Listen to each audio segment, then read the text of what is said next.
कभी कभी ऐसा होता है ना कि हम जिंदगी की भाग-दौड़ में इतना उलझ जाते हैं कि जो सबसे जरूरी सबक हैं वो पीछे छूट जाते हैं। आज हम एक ऐसी ही कहानी में गोता लगाएंगे, एक बूढ़े प्रोफेसर और उनके एक पुराने स्टूडेंट की कहानी, जो हमें जिंदगी के सबसे बड़े सबक सिखाती है। किताब का नाम है ट्यूजडेज विद मौरी। और कहानी की शुरुआत ही होती है एक बहुत ही गहरी बात से, जो मौरी हमें सिखाते हैं। वो कहते हैं, प्यार वो है जिससे आप जीवित रहते हैं, आपके जाने के बाद भी। सच कहूं तो बस ये एक लाइन ही इस पूरी किताब का निचोड़ है।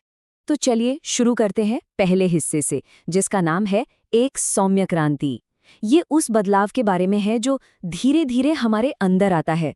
अक्सर होता क्या है, हम सक्सेस और एक सेटल लाइफ की तलाश में इतने खो जाते हैं कि जो छोटी छोटी शांत मगर बहुत ज़रूरी बातें हैं ना हमारे आसपास, उनको हम नज़रअंदाज कर देते हैं।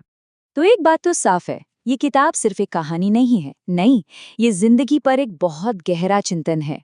ये जिंदगी के 3 सबसे कह सकते हैं अहम पड़ावों को छूती है।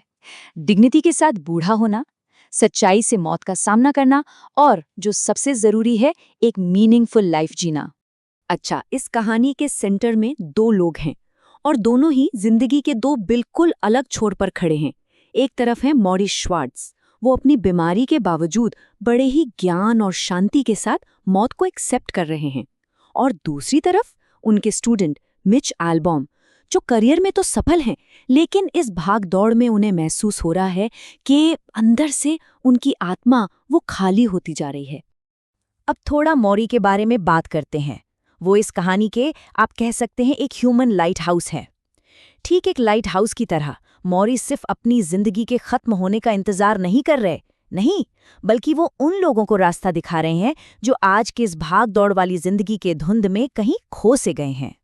असल में ALS नाम की एक बीमारी है जो उनके शरीर को हर गुजरते दिन के साथ कमज़ोर बना रही है।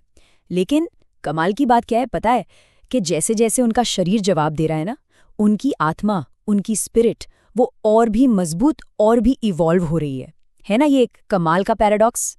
और बस इसी जज्बे के साथ मौरी अपने घर के दरवाजे और अपने दिल के दरवाजे भी दोनों ही उन सब के लिए खोल देते हैं जो ये समझना चाहते हैं कि आखिर मौत हमें जिंदगी जीने के बारे में क्या सिखा सकती है।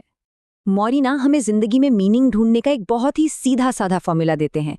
वो कहते हैं, जीवन में अर्थ पाने का तरीका है कि आप खुद को दूसरों से, अपने समुदाय से प्रेम करने के लिए समर्पित कर दें और कुछ ऐसा रचें जो आपको उद्देश्य प्रदान करे। सिंपल, लेकिन कितना गहरा। तो अब हम आते हैं अगले हिस्से पर, मंगलवार के पवित्र पाठ। होता यह है कि मिच और मौरी हर मंगलवार को मिलने लगते हैं, बिल्कुल वैसे ही जैसे वो कॉलेज के दिनों में मिला करते थे। लेकिन जो चीज़ एक सिंपल सी मुलाकात की तरह शुरू होती है, वो बहुत जल्द जिंदगी के सबसे गहरे सबकों में बदल जाती है।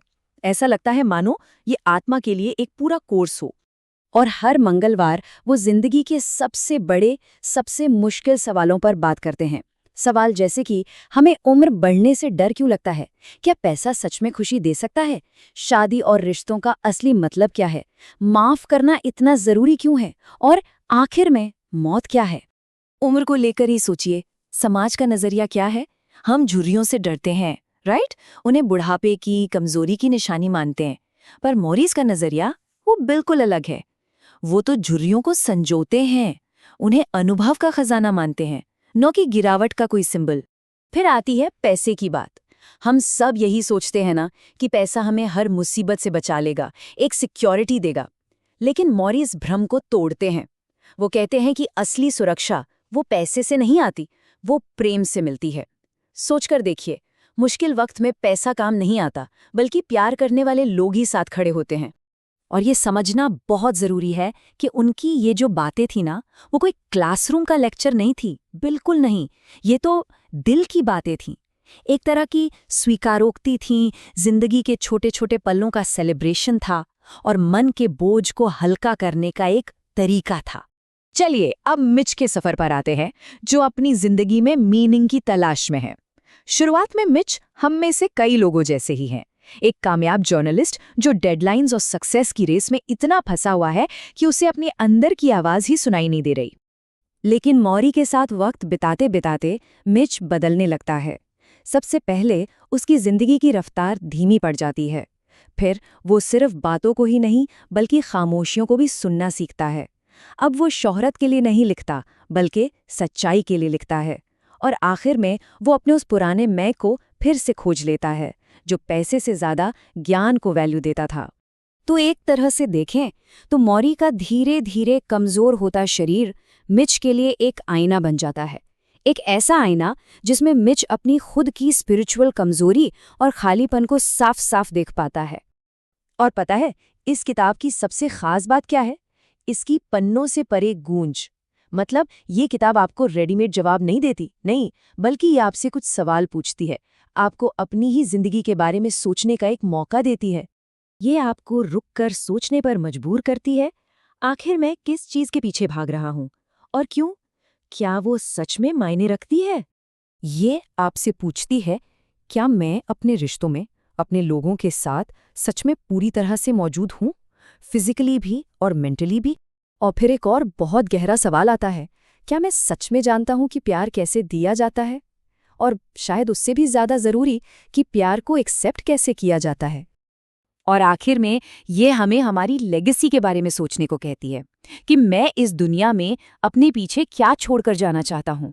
सिर्फ एक लंबा चौड़ा बायोडेटा या लोगों के दिलों पर एक अच्छा, एक पॉजिटिव असर। तो कुल मिलाकर बात यह है कि ये किताब कोई उपदेश नहीं है, कोई लेक्चर नहीं है, ये एक दोस्ती की कहानी है।